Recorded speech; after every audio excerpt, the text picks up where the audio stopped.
Hello everybody, Slow Show 9 here, and welcome to another episode. Today we're talking about, is retro gaming really worth getting in 2022? Well, for starters, any game console is always worth getting, especially if you're a gamer. Alright, moving on. So, retro gaming. Retro gaming is anything that has been discontinued 2 generations prior to the current generation. So, for instance, we're in the 9th generation, which is the PS5, Xbox Series X, and Nintendo Switch. Technically, Nintendo Switch is an 8th gen compared to a 9th gen, vice versa. Well, anything that's 2 generations past the current generation, and it's been discontinued, is considered retro gaming. So anything PS3, Xbox 360, Wii, that is considered retro gaming. Is retro gaming worth it? It depends on the generation, and we're going to go through each generation. And we're going to go through the 7th all the way down to the 1st. So, 7th generation. 7th generation had 3 major consoles. Had the Nintendo Wii, Xbox 360, and PS3. I don't know why I showed up 3 fingers, but now there's 3 fingers. Okay. So, those are the 3 consoles. Out of those 3, which are the cheapest to collect for? Of those 3.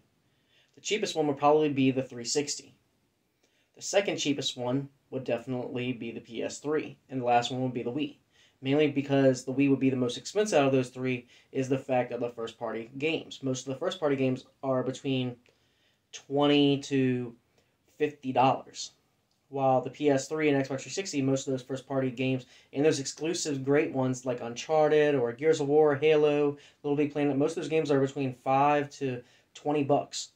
So those are the 2 consoles you're going to want to collect for in that generation. Alright, so now we're going down to the 6th generation. So the 6th generation, there were 4 major consoles. Technically 3, but 4. Dreamcast, PlayStation 2, Xbox, and then Gamecube, in that exact order. I'm sorry I didn't do that for the 7th generation. With the 7th generation, the order is the Xbox, the PS3, then the Wii. I don't know why Nintendo always launches last, but it's whatever. So, Dreamcast. Kind of difficult to collect for, due to the fact that certain models can't play reboots or, what's what I'm looking for? Burn discs. There's certain models. I believe it's either a 0 or a 1. If you have a number 2 model, it can't play burn discs. Apparently they redid something with laser. I don't know. Those games are getting kind of expensive. The Dreamcast games. Very expensive as of right now. Most of the first-party games on Dreamcast, most of them are starting around about $30 and working their way up to $60. There's some of them, like Sega GT, is at $20. There's a few other good ones, like Soul Calibur is at $25. The last time I checked on price charting. I couldn't tell you the last time I checked it. I think it was maybe a year ago when I last checked it for Dreamcast games. I just recently checked it for other consoles, but still. Alright, so that would be your most expensive one. And then we go to the second most expensive one, the Nintendo Gamecube. The Gamecube, finding the console, pretty cheap. Same with the Dreamcast, finding the console really cheap. The games is where it's at, where it gets expensive. Most first-party games are between $30 to $80 or more. Some of the Mario Party series are around about $80 to $100. 2 Mario Party games that I know for a fact that are close to $100, if not more over $100, is Mario Party 5 and Mario Party 6. Mario Party 6 is well over $100, while Mario Party 5 is right around about $80 to $90, complete. Even just the game discs are maybe just a few dollars under. Super Smash Bros. $60. Super Mario Sunshine is probably the cheapest out of that bunch. Probably about $35, close to $40. Metroid Prime's right there, around about $40. Metroid Prime 2 is about $55. I just recently checked those. The next console to really collect for after that, that would be the third most expensive, is the PlayStation 2. Despite the fact there are a huge amount of first-party games that are fairly cheap. Most of those first-party games are extremely cheap. Ratchet & Clank, Final Fantasy X, Final Fantasy X-2, Final Fantasy XII, Suikoden 3, I can't really say it, Persona 3, Persona 4, those are extremely cheap on the console. There's some few games like Rule of Rose and a few other games that are highly expensive. There's a huge platform of third-party games that are highly cheap, but not until you get the Xbox. Xbox has nothing but cheap software. Literally, I could get Halo and a few other games for probably about $10 to $20, but original Xbox games have started to rise in price. I used to be able to get Halo Combat Evolved and Halo 2 for around about $6, and now they're starting to sell around $25 a piece. So just, if I was you, I would start collecting on the original Xbox as soon as possible before that goes up. So from the least expensive to the most expensive, you have original Xbox, PlayStation 2, Gamecube, and then Dreamcast. Now we're going down to the 5th generation. In this exact order: Sega Saturn, Sega Saturn, PS1, and N64. Those are the three major ones. And we already know off the bat what the most expensive one is: Sega Saturn. The console itself in North America is way more expensive than it is in Japan. Way more expensive. Most complete units you'll find for about $150, maybe close to about $170 because the high inflation that's going on. Now the games are highly expensive. I've probably only known maybe 15, 20 games that are cheap as I don't know what, about $5 to $20. All the other games are between $40 and up. When I mean up, I'm talking about $400 to $500 range. Like Panzer Dragoon Saga, Burning Rangers, Grandia, Resident Evil, Tomb Raider, Quake, Die Hard Arcade, WrestleMania Arcade, WWF In Your House. There's a huge Doom. There's another one. There's a huge amount of games. If we were to add something to the 5th generation, is the Atari Jaguar, which released somewhere around '94. That console is also highly expensive. Even just the console. I think the console starts selling for about $250, I'm pretty sure, right now. $300, maybe more. And the games are just flat out expensive. So if you're going for an expensive console and you actually have money to spend, which this day and time is really kind of finding it hard to make money. And, well, not really much to make money, but to have money, actually. Sega Saturn and Atari Jaguar is your best bet. Next most expensive one is the N64. N64 consoles run around about $100. If more, depending on the version that you get. There's different color variations and different everything. With the N64, games are starting to rack up in price. Especially authentic ones. If you get reproduction ones, yeah, $20, $30, which is cool and all, but it's not the authentic one. Authentic ones are really starting to run up in price. I would actually recommend, if you're getting an N64 and you plan to collect for it, go in and get the authentic. If you're there just to play the game, get the reproductions. Alright, so now we're on to the next one, which is the PlayStation. PlayStation is probably going to be your cheapest bet if you're going for the 5th generation. A lot of sought-after games up on there, though. Highly sought-after games, and most of those games are highly expensive. Persona, and I think Persona 2, those two are highly expensive. Suikoden and Suikoden 2, they're highly expensive games. There's a few other ones on there that I don't really know of. Grandia, there's another one. Chrono Cross is starting to go up in price. There's a few other ones on there that I just don't know. But there's a bunch of games that are highly cheap. Even the Crash Bandicoot games have started to come down in price. I just recently looked some of these up. Crash Bandicoot, the original one, complete in box, I found for like $35 compared to what I originally found it for, which was $60. You're going to find a lot of first and second party games highly cheap on the original PlayStation. So in the order of the most expensive to the cheapest, I guess you could say it would have to be Atari Jaguar first, Sega Saturn, N64, and PlayStation. Now we're on to the 4th generation. And the 4th generation was 3 major consoles. Technically 2, but in all 3. TurboGrafx 16, Sega Genesis, and Super Nintendo. We should already know what the first most expensive one is. TurboGrafx 16. TurboGrafx 16 consoles, it's hard to find them. The consoles only sold about 10 million units worldwide, some all throughout all regions. It's about 2.5 million, I believe, here in the United States. I could be wrong. My research on that could be wrong. I'm being honest with you. This is not Wikipedia. I've actually looked up video game sales and things like that, but I don't know if it's actually true. When I last checked it, it said like 2.5 million sold in the United States, which is nothing. So with this console, they use cue cards. It's like a credit size. It's like a credit size credit card type game, and you just slide it in, and then it's like a click, and there's like no light, but it shows like it's red, like it's hooked in to the point where it's locked, so you can't take the card out, which is really neat. But overall, it is a fun console. I have actually emulated games on it, but I've actually never played the console itself. It is a 16-bit It's a 16-bit console, but an 8-bit powerhouse. Big time.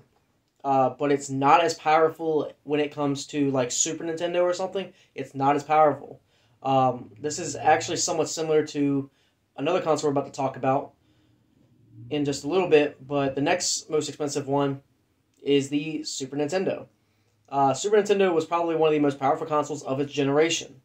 Technically, in a way it was, but in a way it wasn't, and we'll get to that in a minute. Super Nintendo consoles are running for around $80 to $100, despite the fact you can get emulated consoles like Hyperkin, Gamertech, Retron. You can actually get all those, or Retrobit, you can actually get all those kinds of consoles. The games are really starting to get up in price. Super Mario World, a bunch of other games. Super Mario RPG, Final Fantasy 3, Final Fantasy Mystical Quest, Final Fantasy 2, which is 4 in Japan. Final Fantasy 3 in North America, which is 6 in Japan. Chrono Trigger, there's another one. Kirby's Dream Land 3. Earthbound, there's a big time one. Super Metroid, that's another one. Dungeons and Dragons Battletoads. I could name a bunch off the list, but I'm not. Super Nintendo has actually gone up in price. Some of these games most of the games on the Super Nintendo are fairly cheap. There's a lot of cheap games on the Super Nintendo. And then you have a lot of sought-after games, and you have a lot of games that are highly expensive. And those games are really starting to rise in price. Just like authentic versions of Earthbound. You can get emulated versions for like $50, but authentic ones are starting around about $200-$300. Even Super Mario RPG that I saw the other day is $115. So just be very careful. Now the next console is definitely the Sega Genesis. Sega Genesis was a 16-bit console, but an 8-bit powerhouse. It was technically the Genesis and the TurboGrafx 16 were not supposed to compete with the Super Nintendo. They were supposed to compete with the NES. Both of those consoles were twice as powerful as the NES. While the Genesis had some advantages of being more powerful than the Super Nintendo could put Mode 7 graphics on there, while the Sega Genesis could not. Despite the fact they made a game called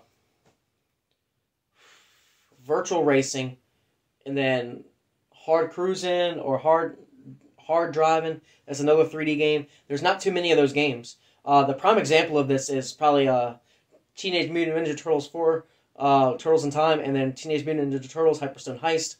While in the Super Nintendo version, I think it was like where, I forgot if it was the last level or something, you could actually throw the enemies at Shredder, while in the Genesis version, you could not. So they gave you an extra story, they gave you more levels to compensate what that couldn't do.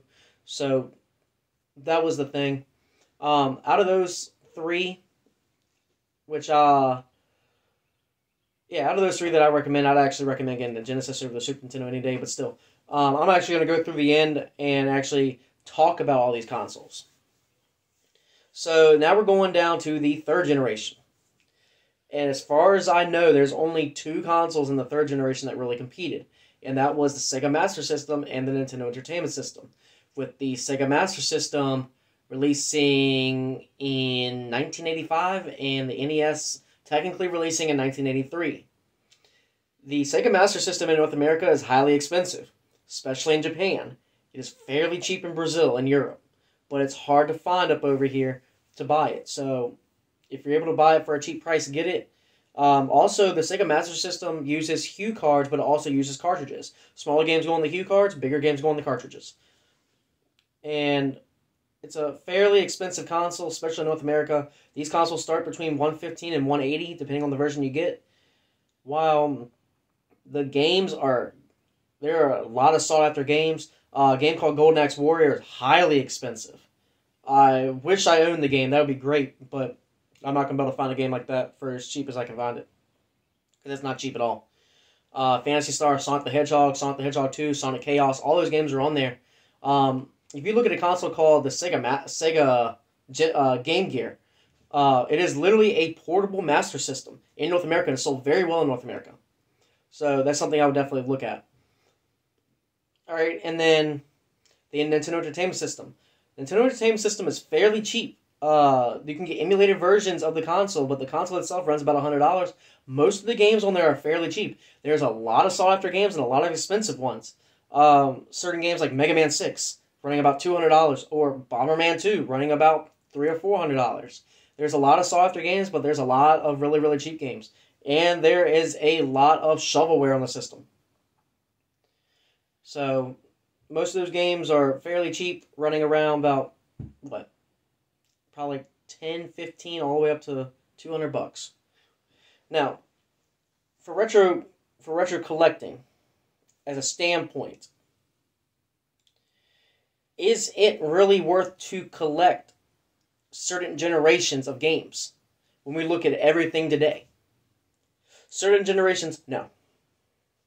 Generations like Super Nintendo, or like the third generation, which is the NES and Sega Master System, fourth generation Super Nintendo, and the Genesis and the TurboGrafx-16, and the fifth generation Sega Saturn, N64, and PS1. Are those generations worth collecting for? No. They are not worth collecting for. All you're going to do is have either a broken console that's eventually going to break, or you're really going to have a lot of sought-after games, or a lot of games that you're trying to buy for it that are highly expensive. I would recommend not collecting for that era no more. Best way to play those games, and to be honest with you, is either get them on like Xbox Live Arcade, PSN, or Nintendo Switch now. Or even buy them on PC, or something I really don't recommend is emulating them. Sixth generation is hitting on its way out. I would definitely start recommending to pick up stuff in the sixth generation, particularly for the Dreamcast and the Gamecube. While the Xbox and PS2 is going to be cheap probably for a couple more years, this is just my opinion. But I do know for a fact about the third, fourth, and fifth. I know about that for a fact. That's going to rise up in price even more. So there's really no point in collecting for it right now. While you have the sixth generation is about to hit up in price even more. If I was you, I would start on that generation now. Then you have the seventh generation. Seventh generation hasn't quite hit the mark yet. Right now is a perfect time to start collecting for the seventh generation. That is something I would definitely collect for. The eighth generation, which saw the Wii U / Nintendo Switch, PS4, and Xbox One. Out of those three consoles, the cheapest one to buy the games for as of right now would definitely be the PS4. Xbox One's right there, and the lowest one would be the Wii U. Wii U games are really starting to get up in price. I would really start collecting those right now. And the other consoles, you can really collect at any time. For PS5 and Xbox Series X, it's kind of hard to find those consoles due to COVID and everything else going on. Switch is not too hard to find. If you were to buy a Switch, I would recommend getting the original version or the OLED version. I would not recommend getting the Switch Lite because it's just a handheld console. That's just me as my opinion. This is my typical opinion only. But as a generational standpoint, the two generations that are a must-collect right now is the 6th and the 7th generation, especially the 6th generation. Now, handhelds is a whole different video. I'll be doing that another day in a different video. But as of right now, 6th generation consoles are highly worth picking up. Especially since, even though you can have or buy a original Xbox, PS2, or Gamecube, there are different online servers, private servers. You can still play certain games online, especially with the original Xbox. Xbox has a huge community. The original Xbox has a huge community for private servers. I would definitely check into that, especially collecting for the system. Also, if you own an Xbox 360, start collecting on the system. If you own a Nintendo Wii, start collecting for the GameCube. If you own a PS3, there are certain backwards compatible PlayStation 2 games on the original PS3 models.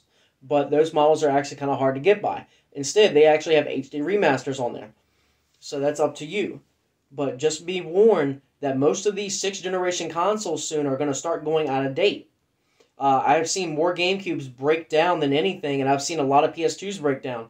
I haven't seen many Xboxes, but I've seen a lot of Dreamcast consoles break down.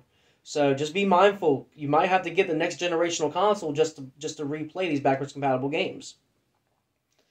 And that's my typical review of retro gaming. Thanks everybody. I hope you enjoyed this video. Remember to check out my videos at www.youtube.com/social9.